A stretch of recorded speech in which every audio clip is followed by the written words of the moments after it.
आप सभी को राधे राधे। आज की इस वीडियो में आप सुनिए चौथ माता की कथा और भगवान विघ्नहर्ता गणेश की कथा। माना जाता है कि चौथ माता का व्रत और कथा के साथ भगवान गणेश की कथा सुनने से व्रत का पूर्ण फल प्राप्त होता है। पौराणिक कथा के अनुसार एक गांव में एक सेठ सेठानी थी। उनके एक बेटा और एक बहू थे। बहू सबको भोजन करा के फिर स्वयं भोजन करती थी। एक पड़ोसन ऐसी भी थी जो रोज पूछती थी कि बहू आज क्या बनाया है, क्या खाया है, तो बहू कहती ठंडो बासी। एक दिन उसके पति ने ऐसा सुनकर विचार किया कि आज तो पकवान बनाए जाएं, फिर देखें कि मेरी पत्नी क्या कहती है। उसने तरह तरह के पकवान बनवाए और घर के सभी लोगों ने एक साथ बैठकर भोजन किया। आज भी पड़ोसन ने पूछा तो बहू ने कहा कि ठंडो बासी। सेठ के लड़के ने सोचा हो ना हो कोई बात अवश्य है जिससे कि मेरी पत्नी ऐसा कहती है। उसने पत्नी से पूछा, तुम रोज ठंडो बासी खाया ऐसा क्यों कहती हो, जबकि हम सब ने एक साथ बैठकर कई तरह के पकवान खाए। उसकी पत्नी बोली, हम जो खा रहे हैं वो बाप बूढ़ों की कमाई है। जिस दिन आप कमा कर लाओगे उस दिन मैं समझूंगी कि ताज़ा भोजन कर रहे हैं।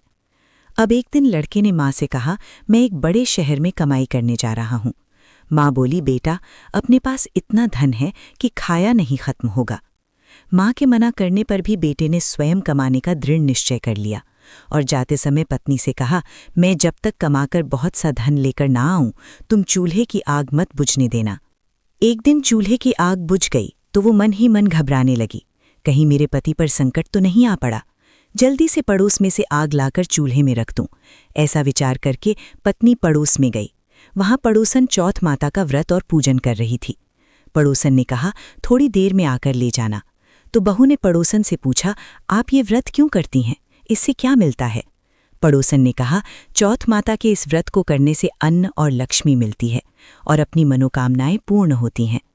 अब बहू भी चौथ माता का व्रत करने लगी। दीवार पर उसने चौथ माता का चित्र बनाया। उस दिन घी और गुड़ का चूरमा बनाकर रात्रि को चंद्रमा को अर्घ देकर उसने भोजन किया। ऐसा करते करते बहुत दिन हो गए। चौथ माता ने उस बहू के पति को सपना दिया कि साहूकार का बेटा तू जागे कि सोवे। तेरी पत्नी तुझे बहुत याद कर रही है, घर जाकर उसकी चिंता मिटा दे। तू दुकान खोलकर कंकु केसर का पगलिया बनाकर बैठ जाना, आज तेरा हिसाब किताब हो जाएगा। अब तो चौथ माता ने जैसा कहा था वैसा ही हुआ।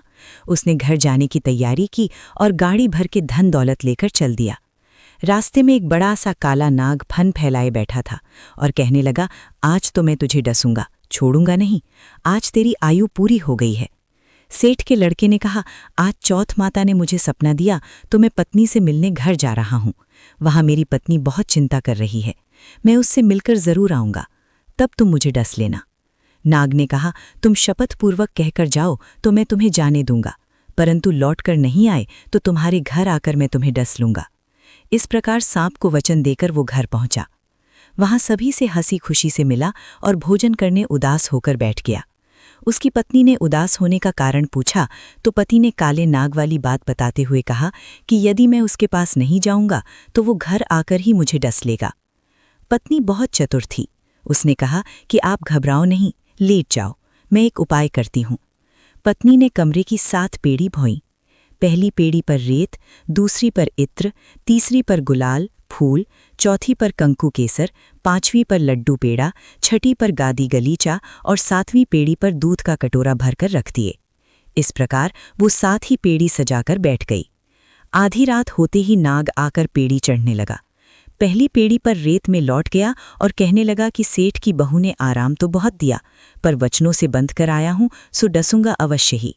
इसी प्रकार 7 पेड़ियों पर नाग आराम करता हुआ और कहता हुआ कि डसूंगा जरूर। कमरे में जाने ही वाला था कि चौथ माता ने विचार किया कि मैं इसे नहीं बचाऊंगी तो संसार में धर्म कर्म और व्रत पूजन को कौन मानेगा। अब तो गणेश जी, चंद्रमा जी और चौथ माता ने उसे बचाने का विचार किया। चंद्रमा जी ने उजाला किया, चौथ माता ढाल बनी और गणेश जी ने तलवार लेकर नाग को मार दिया और ढाल से ढक दिया। अब बहू भी थकी हारी सो गई। दिन निकला तो लोग बेटे से मिलने आए, परंतु बेटा बहू तो उठे ही नहीं थे।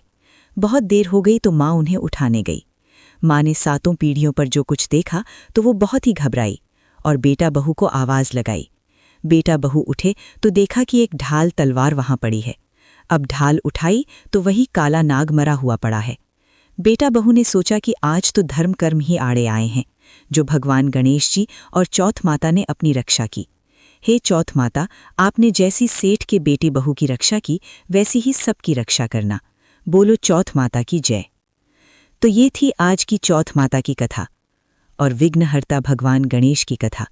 अगर आप सभी को ये कथा अच्छी लगी हो तो हमारे चैनल को लाइक, सब्सक्राइब करिए और कमेंट में गणेश भगवान की जय ज़रूर लिखिए।